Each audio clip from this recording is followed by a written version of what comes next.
Hi, I'm Dr. Fox, and let's talk about the autonomics of the gut.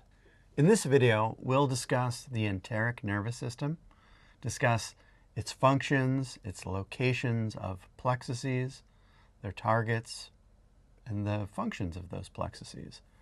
We'll also discuss the extrinsic autonomic influences on the digestive system, in particular, where the sources of these autonomics come from and which parts of the gut they target. Finally, we'll describe the basic functions of the autonomics on the processes of the digestive system.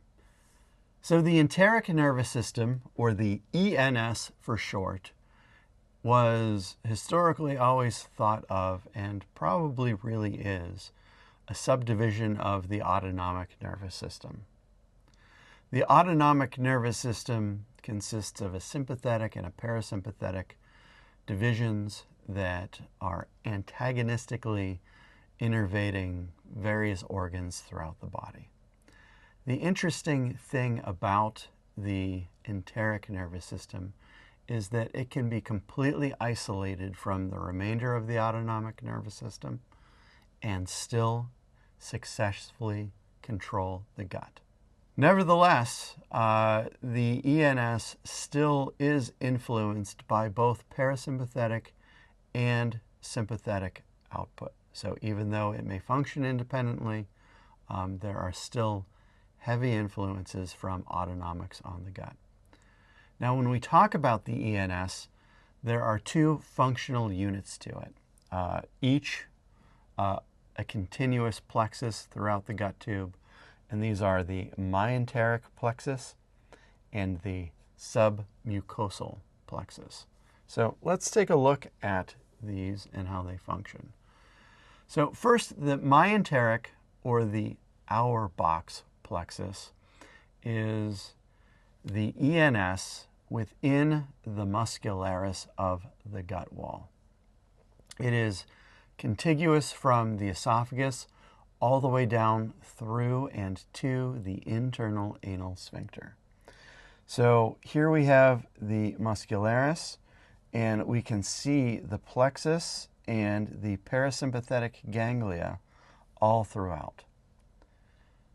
Because this plexus is within the muscularis, that gives us a huge hint as to its function.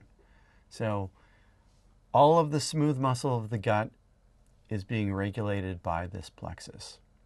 So peristalsis, or gut motility, segmentation contractions, both motility and churning or mixing, are going to be dominant functions of this plexus. And when you think of the pathway that materials take through the gut tube, it's also important to consider what's happening with the sphincters. And so the myenteric plexus is going to control whether these sphincters are contracted or relaxed so that materials may pass through them.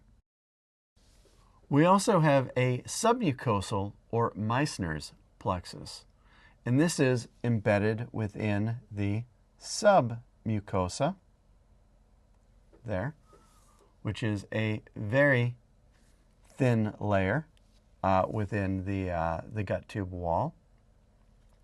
This plexus is most dense within the intestines, so both small intestine and large intestine.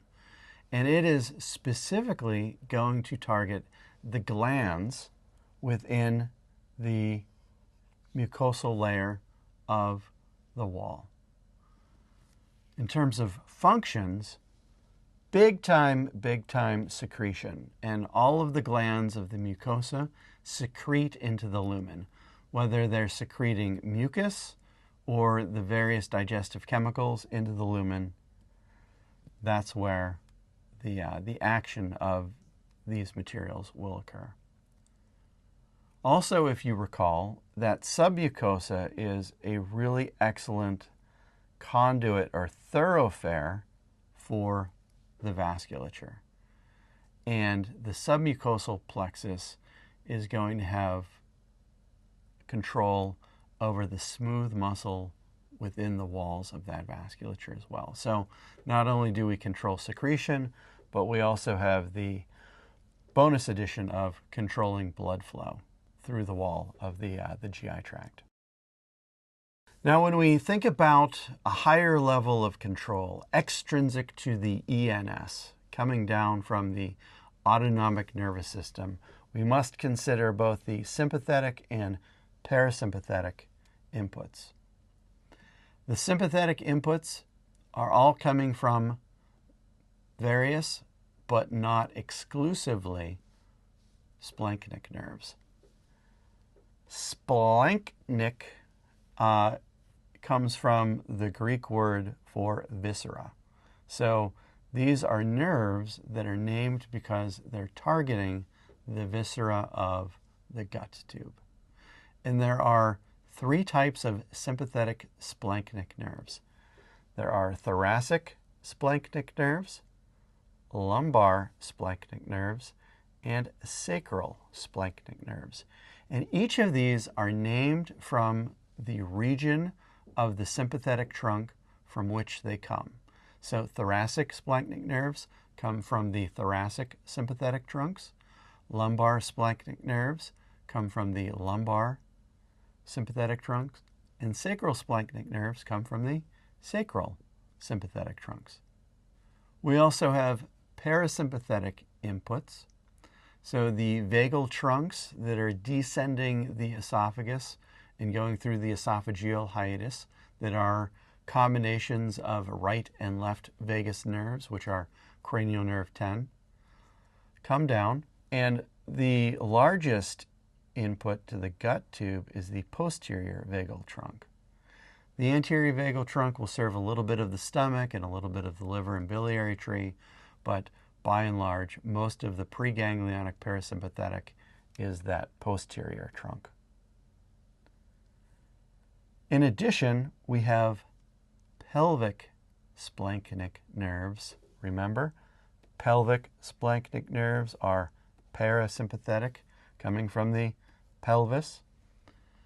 Those pelvic splanchnic nerves and the sacral splanchnic nerves are coming together in the inferior hypogastric plexus and then ascending out of the pelvis along these hypogastric nerves to arise and serve the hindgut. So when we think of the pattern of innervation, I want you to think about the pattern of blood flow. And so anything that is serving the foregut or midgut is predominantly coming from the SMA and celiac ganglion plexus. Anything serving the hindgut is going to be the IMA ganglia and plexus.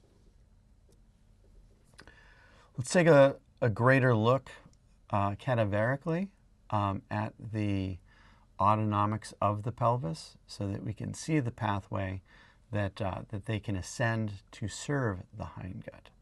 So coming out of the pelvis are these hypogastric nerves, and we can see a little bit of them there. They have been severed, so they would connect these inferior hypogastric plexuses with the superior hypogastric plexus there that is just at the bifurcation of the abdominal aorta. So that's the pathway that these autonomics are exiting the pelvis and going up to help serve the hindgut. But let's look at the inputs of them. So pelvic splanchnic nerves are coming from ventral primary rami of S2, S3, and S4. And we can see them here. So these are the pelvic splanchnic nerves in blue heading down to the inferior hypogastric plexus there. Sacral splanchnic nerves are coming from the sympathetic trunk. So here is the sacral sympathetic trunk running along the sacrum, going all the way down to the coccyx. And we can see individual ganglia on this. So there's the S1, there's the S2, there's the S3 ganglion. And typically, we have sacrosplanchnics coming from S1 and S2, but in this case we have sacrosplanchnics arising from S2 and S3. All coming down, mixing with fibers from the pelvic splanchnics, feeding into that inferior hypogastric plexus. So from there, hypogastric nerve, up to the superior hypogastric plexus, and up to the inferior mesenteric plexus to serve the hindgut. Function-wise, when we think of the enteric nervous system function and the parasympathetic control or influence on the ENS, there are a handful of things that occur. So the parasympathetic division of the autonomic nervous system we refer to as the rest and digest division. So what things are occurring when we are resting and digesting? Increased peristalsis, so increased motility or propulsion through the gut tube. Increased segmentation contractions, so increased mixing and motility through the gut tube. Decreased sphincter contractions, so we have the ability of moving materials through sphincters on the way along the gut tube.